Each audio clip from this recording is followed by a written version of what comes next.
Dear student, अब बात कर रहे थे हम रेगुलेशन ऑफ यूरिन फॉर्मेशन या मूत्र निर्माण का नियंत्रण।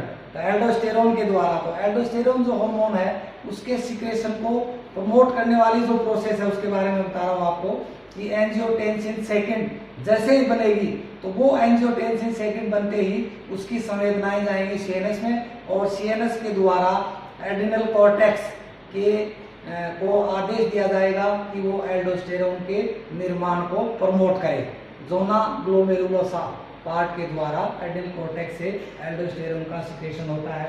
अब आप देखिए कि लीवर के अंदर जैसे ये ब्लड स्ट्रीम है, ब्लड वेसल्स है, ब्लड वेसल्स के अंदर आपको पता है ब्लड प्लाज्मा में एंजियोटेंसिनोजन प्रोटीन पाई जाती है। एंजियोटेंसिनोजन प्रोटीन ब्लड प्रोटीन है, ब्लड प्लाज्मा में पाई जाती है।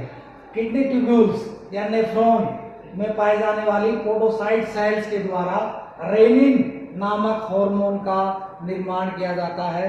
तो पोडोसाइट सेल्स के द्वारा स्रावित रेनिन हार्मोन की उपस्थिति में ये जो एंजियोटेंसिनोजन प्रोटीन है ये कन्वर्ट होगी एंजियोटेंसिन फर्स्ट के अंदर। एंजियोटेंसिन फर्स्ट जैसे ही बनेगी तो ब्लड प्लाज्मा में पाए जाने वाला कन्वर्टिंग एंजाइम उसके द्वारा एंजियोटेंसिन फर्स्ट बनेगी, चेंज होगी एंजियोटेंसिन सेकंड में, ये बदल जाएगी। अर्थात एंजियोटेंसिन सेकंड जैसे ही बनेगी तो इसकी जो सूचना है नर्व इंपल्स के द्वारा सीएनएस तक जाएगी और साथ ही साथ ये इंपल्स एड्रिनल कॉर्टेक्स को जाएंगी।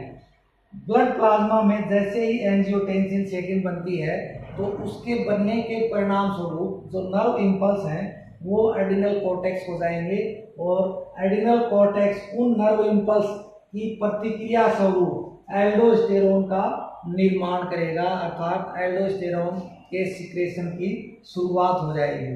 ये बता रखा है मैंने, angiotensin second promote formation of aldosterone hormone. जैसे ही एंजियोटेंसिन सेकंड बनेगी तो उसके उद्दीपन बनने के कारण जो स्टिमुलस वो नर्व इंपल्स के द्वारा किडनी पर पाई जाने वाली एड्रिनल ग्लैंड के एड्रिनल कॉर्टेक्स भाग तक जाएंगे और उसकी प्रतिक्रिया स्वरूप एड्रिनल कॉर्टेक्स के द्वारा एल्डोस्टेरोन हार्मोन का निर्माण होगा। इस तरह से एल्डोस्टेरोन हार्मोन काम करता है वासोकॉन्स्ट्रिक्टर की तरह, अर्थात वाहिका संकीर्णक, मतलब ब्लड वेसल्स को की वॉल्यूम को कम करने का काम करता है, जिससे क्या होगा, ब्लड प्रेशर क्रिएट होगा।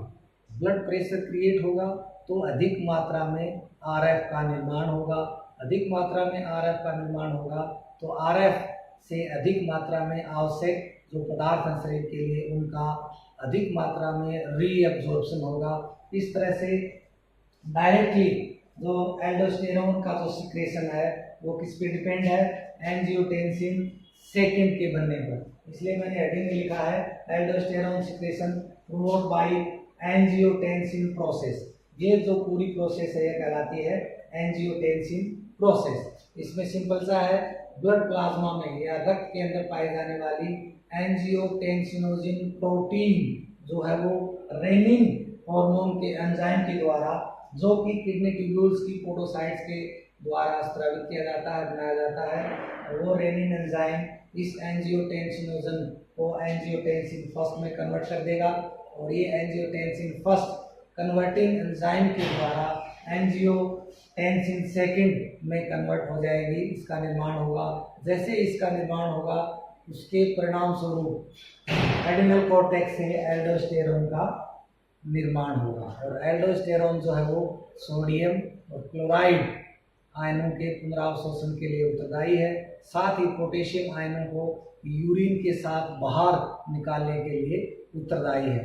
साथ ही साथ ये वासोकॉन्स्ट्रिक्टर की तरह काम करता है, अर्थात जब अधिक आरएफ के निर्माण की आवश्यकता होती है या बीपी कम होने लगता है तो ये एल्डोस्टेरोन उन ब्लड वेसल्स के वॉल्यूम को कम कर देता है, जिससे बीपी पुनः सामान्य बढ़ने लगता है और पुनः सामान्य हो जाता है। इस तरह से एल्डोस्टेरोन का जो सिक्रेशन है वो एंजियोटेंसिन प्रोसेस के द्वारा पूरा होता है।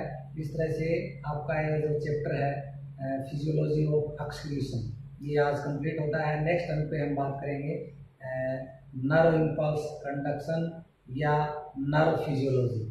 थैंक्स।